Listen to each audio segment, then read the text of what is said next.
Okay, let's get to the around the internet. And the first video we're going to comment on is Nutrition with Judy. And she's talking to Kiran Krishnan, who's a Mega Spore Biotic fame.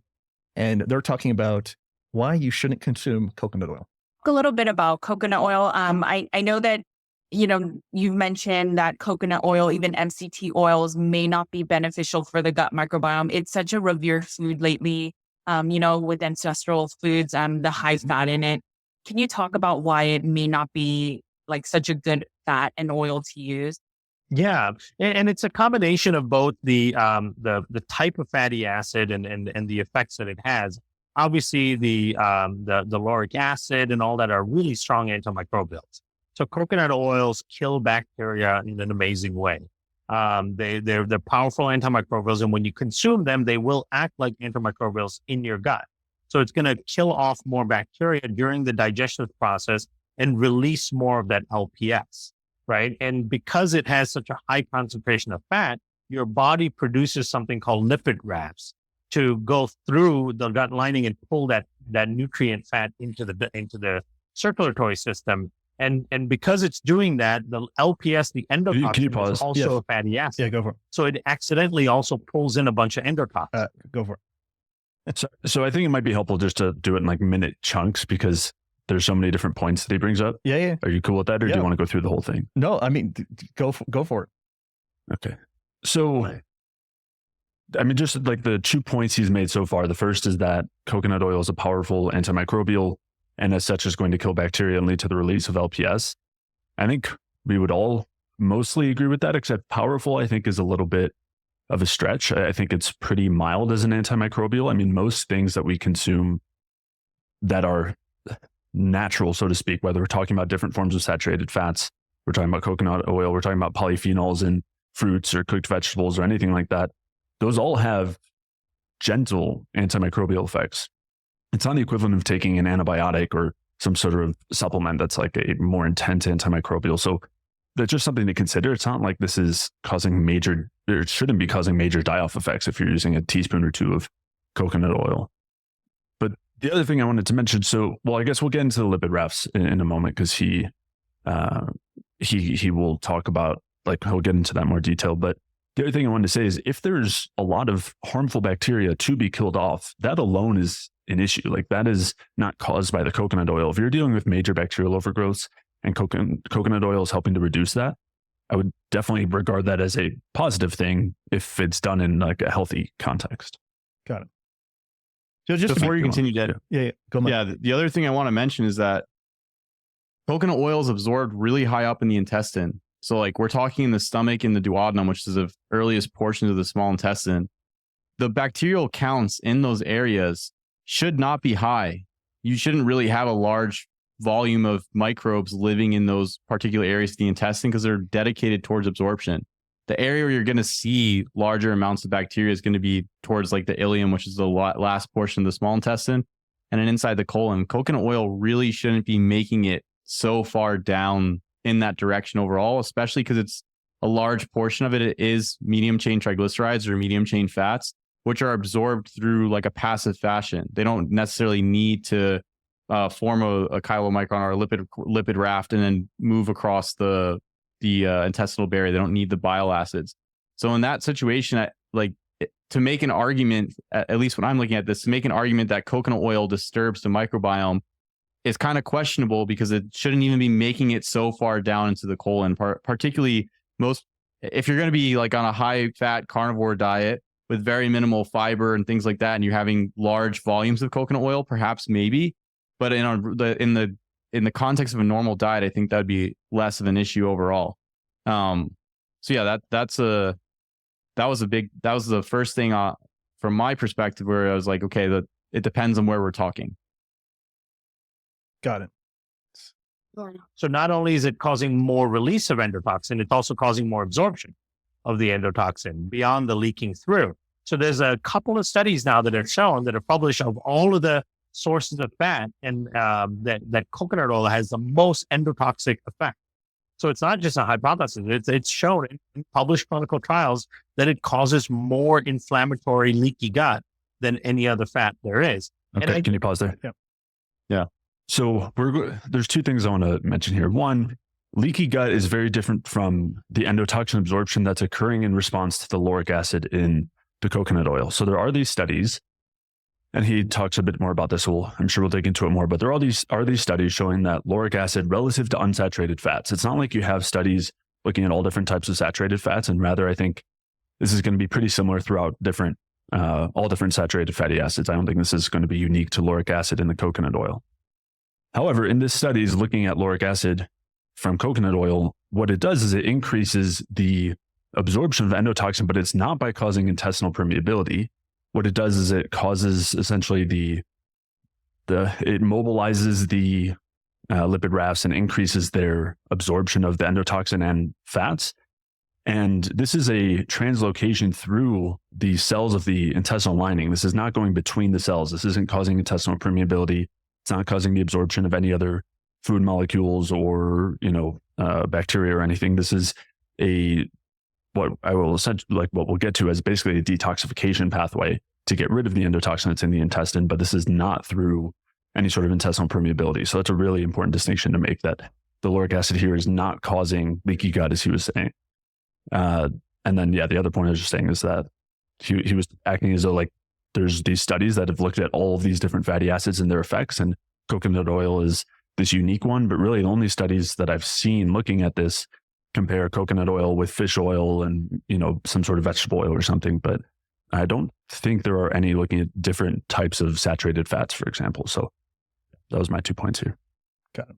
I think a lot of it is just adaptation to using it. We mentioned earlier that, your populations adapt. Your microbiome will adapt to the types of foods that are within your geographic region. And this is extremely clear. When they've done microbiome studies on tribes in the savanna in Africa versus Papua New Guinea tribes versus North Americans, Europeans, they find vastly different microbiomes in these people because of the different geography and the different foods that they have access to. So when you think about a coconut, the vast majority of people listening to this, watching this, are of European descent, right? Your ancestors never saw a coconut in their existence, right? Coconuts are equatorial foods. They're around the equator. Right. So someone like me, who comes from India and Malaysia and Southeast Asian countries, where coconut is really abundant in everything we eat and do, my microbiome is probably more adapted to dealing with it than someone of European descent. Any comment? I mean, it's just, there's not this argument it's not really a argument to heavily focus on, because it's not, you can't prove it or disprove it. It's just kind of a theory. So it's, you could say whatever you want with this specific argument. I mean, but I think that some people from European descent have problems with coconut products? Yes, but I don't think it's just because there's European. I think there's also quite a few European people who do fine with coconut products as well. And then I don't think there's any argumentation against the idea that the foods that you're eating and on a regular basis are adjusting your microbiome. I think that is relatively clear and understood, right? And I mean, you see that with clients coming from a carnivore diet, doing stool tests, and then going on bioenergetic or coming from plant-based or things like that. I think this piece of the argument is tangential overall. I think the bigger question to hone in on here is what is actually going on with coconut oil inside the intestine, and then the lipid raft piece. For me, that's what I want to really focus on, because I think that this goes for other saturated fats. Because I think inside the bioenergetic sphere, a lot of people are talking about, maybe, or the arguments against saturated fats are, maybe saturated fats are increasing endotoxemia. They're increasing the amount of endotoxin that we're seeing inside the blood.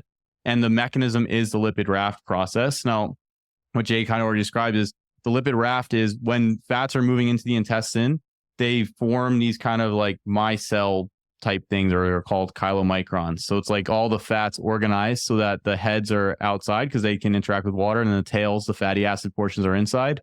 And endotoxin can kind of hitch a ride with that. So the endotoxin will move in with that piece. And it happens more so with saturated fatty acids than you see with monounsaturated or polys. So, and I think with coconut oil, you're seeing that.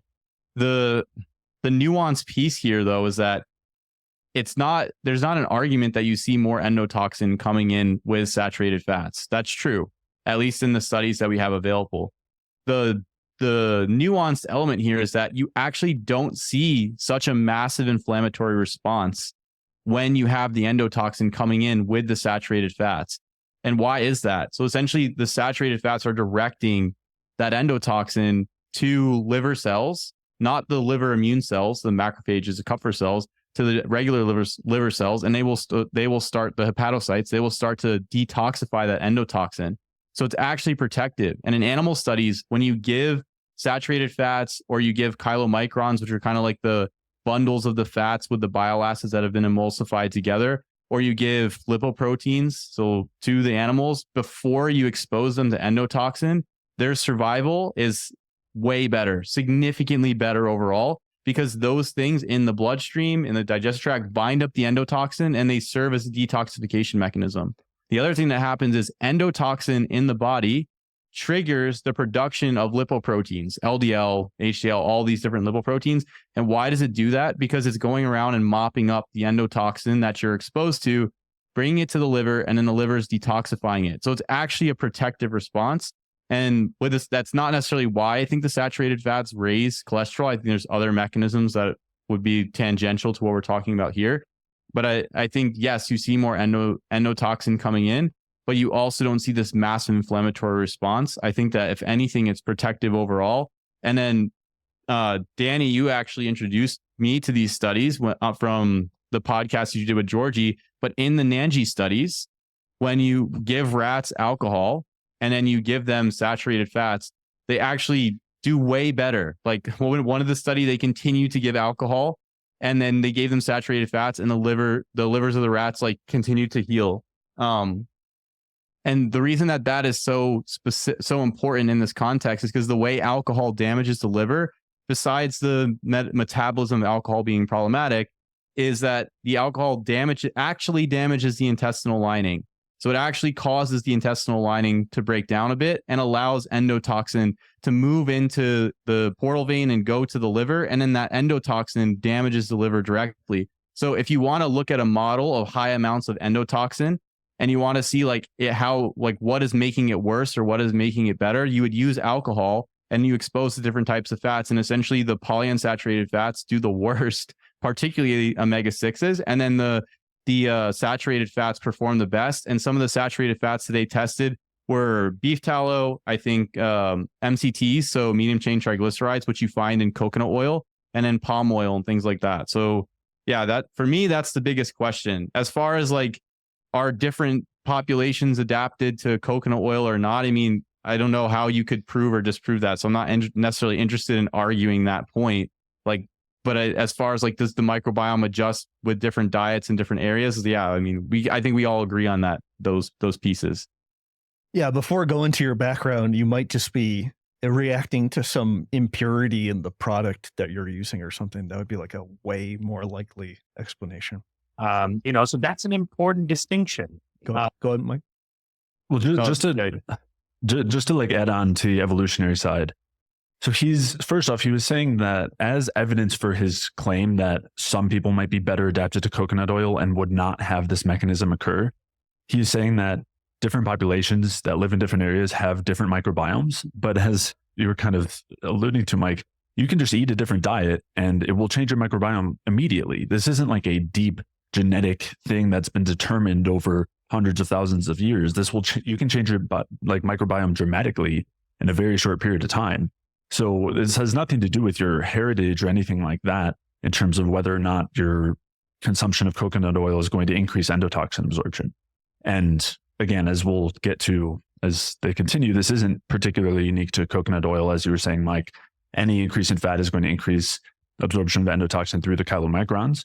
And really the difference here is whether the lipid raft mechanism is going to be at play, which is more so with saturated fats than unsaturated. But again, anytime you're increasing fat, it will increase endotoxin absorption. But as we're saying, this isn't a bad thing. This is a part of the detoxification effect. And if you instead leave the endotoxin in the intestines, that's going to be way worse because that will cause intestinal permeability or leaky gut, will cause intense inflammatory reactions. And so instead, you're transporting the endotoxin through protective mechanisms, protective pathways to detoxify it using the lipoproteins, specifically HDL, like you were talking about, Mike. using the chylomicrons themselves. If you introduce them, they're extremely protective. So yeah, just a number of issues, I think, with this idea. But go ahead. And to your point, Mike has changed his microbiome with the blueprint.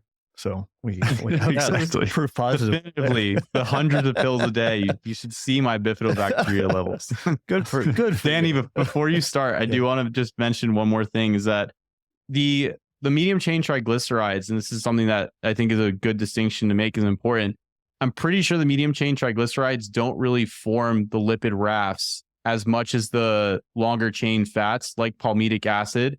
He's going to get to that in a second, Mike, if you want to let him, because he talks about that, right? Because she asked about MCT oil.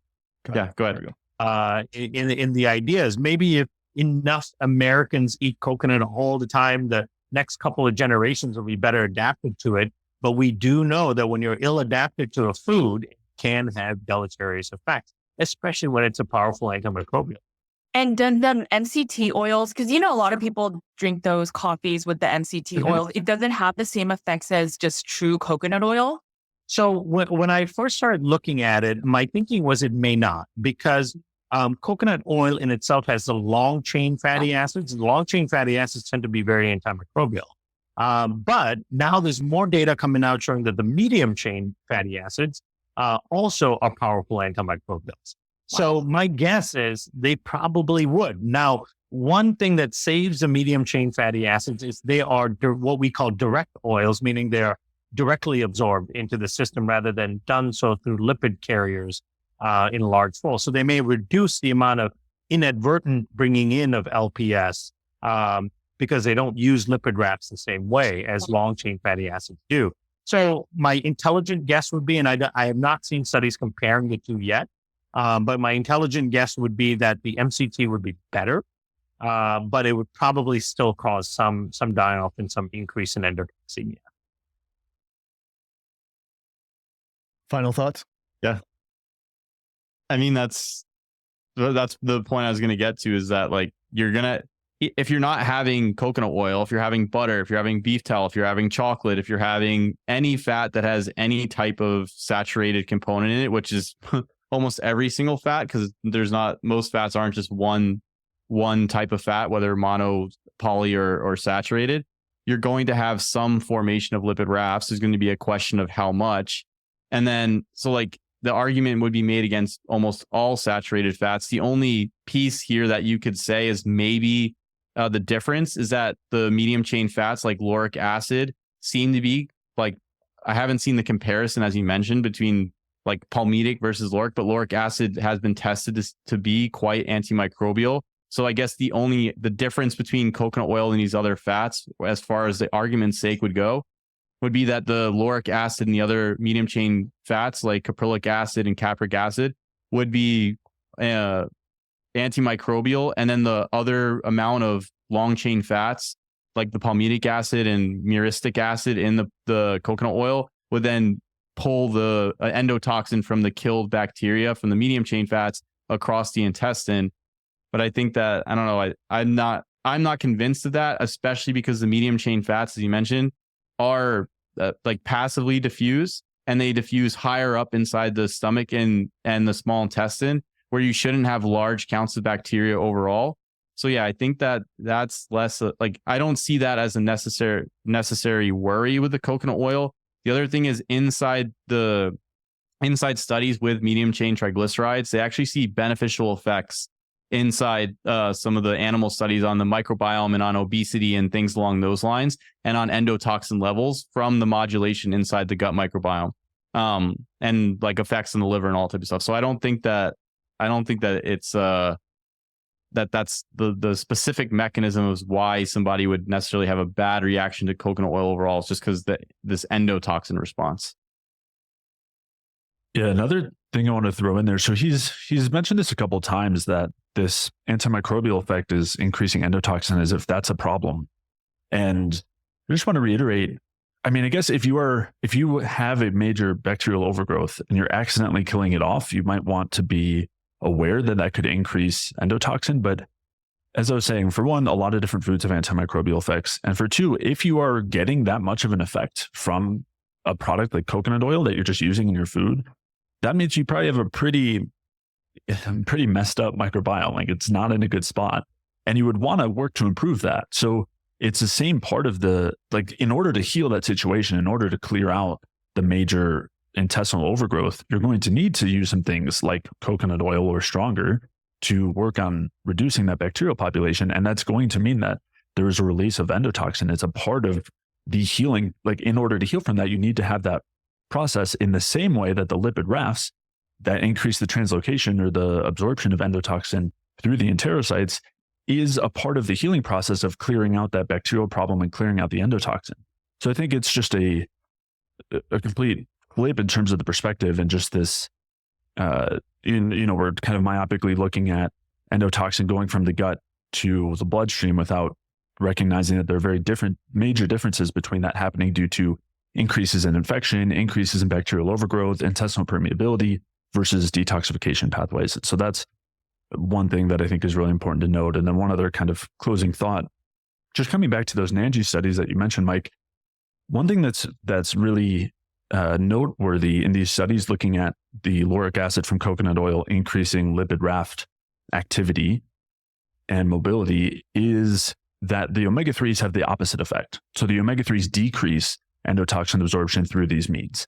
Yet when you look at this in a practical sense, like those NANGI studies where you have major endotoxemia issues and liver issues and all of this due to alcohol, when you then provide either saturated fats, looking at palm oil or MCT oil, or omega-3s, the saturated ones show much lower inflammation, much lower endotoxemia, lower lipid peroxidation, and dramatic healing of the liver, whereas omega-3s make it all way worse and dramatically increase the endotoxemia and the liver damage and all of that, despite having opposite effects on the lipid rafts. So the exact mechanism that he's citing here as being a negative thing, when you look at it play out in actual practical sense, you actually want to be encouraging that sort of absorption of the endotoxin as a protective effect in the worst situations. If we're talking about alcohol-induced fatty liver disease, like a really bad situation gut-wise, a really bad situation liver-wise, and despite that situation, the saturated fats are extremely protective, even though they increase the lipid rafts. And I guess I would say it's partially because of that. It's partially because they encourage this sort of detoxification pathway in addition to protecting against lipid peroxidation and all of the other effects, the antimicrobial effects, all of that. So yeah, I think it's, I'll leave it at that. Mike, go ahead. Yeah. There's a couple other things I want to mention with this too. So besides the lipid raft effect, just getting into like saturated versus polyunsaturated, there are studies looking at giving rats corn oil versus coconut oil diets that were like 1% corn oil, I think 1%, 3%, and 20% corn oil. And then the rest was coconut oil. The coconut oil fed rats, and they were exposing them to lethal doses of endotoxin or sublethal doses of endotoxin. The coconut oil fed rats actually didn't form a response, like a lethal response to the endotoxin, because the polyunsaturated fats are also the precursors for the eicosanoids. So that's your prostaglandins and leukotrienes. And so if the diet it has a higher amount of saturated monounsaturated fats that don't produce the eicosanoids, you also won't get the inflammatory response. So it's like there's another layer of benefit. And then on top of the fact that you have this detoxification protective effect in response to endotoxin, then you also don't have this substrate for tons of inflammatory mediators. And then on top of that, you also don't get the heavy amount of lipid peroxidation. So when you're looking inside the progression from a fatty liver disease all the way to cirrhosis, they call it a multiple hit model, because a lot of people have fatty livers and they're fine. They never progress to like an inflammation and then a cirrhosis, a scarring of the liver. What changes that is if you then add a ton of polyunsaturated fatty acids on top of multiple liver insults, whether alcohol or endotoxin or things like that, what you start to find is that now you get tons of lipid peroxidation, and then you start moving towards fibrosis and inflammation of the liver. So that's a worsening progression. So the saturated fats can actually protect against that because they don't peroxidize very easily compared to the polyunsaturated fats. So you have three protective mechanisms from the saturated fats. The last piece I want to mention is there is a study where they exposed rats to an infection. I think it was Citrobacter rodentium, so like a specific pathogen for rats. And what winds up happening is they gave them either fish oil, corn oil, and I think they gave them one other type of fat, or it was the other fat. They gave them a low fat diet. The rats fed the fish oil. they didn't have tons of inflammation in the intestine, but they died from sepsis because they were essentially immunosuppressed. The rats fed the corn oil had tons of inflammation, and the low fat fed rats like survived the infection and like were able to mount a regular immune response to things along those lines. So there's multiple pieces against like the polyunsaturated fat piece, even though they're not forming the lipid rafts, and you're seeing all the increase of endotoxin with the lipid rafts. And there's also multiple pieces of benefit for the saturated fats. The monounsaturated fats in this picture, they don't do the lipid raft thing like the saturated fats do. And then they also don't create the inflammatory mediators, and they don't create all the lipid peroxidation products and stuff like that. So they're kind of like in this neutral ground. The one thing I do want to add to this overall picture is people can still not have a good reaction to coconut oil or some of the other saturated fats. And it doesn't have to be directly because of endotoxin. There could be other things going on inside the liver. If you do have a fatty liver and you do take a large volume of saturated fats on top of the fatty liver, and the liver's already having a problem with fat oxidation, with exportation of fats, maybe there's protein issues, choline issues, etc., that can cause further issues for some people. And some people, at least in my experience, find that too much saturated fat can cause an issue. So they do better with a little bit more of like a mix of saturated, monounsaturated, or if they have bile acid problems or anything like that. So there could be other reasons that's not just endotoxin, and because it doesn't, that theory of the saturated fats being a problem because of the lipid raft doesn't seem to play out in reality. So I would consider other mechanisms, or as Jay already mentioned, it could be like you have dysbiosis inside the intestine and then the coconut oil is clearing it out. The other thing coconut oil, just also to add, is really good at clearing out like candidal or fungal stuff going on in the intestine. And there are studies where they feed rats coconut oil and it lowers the burden of candida in the intestine pretty significantly. So there are benefits to it overall, especially in the context of a normal diet.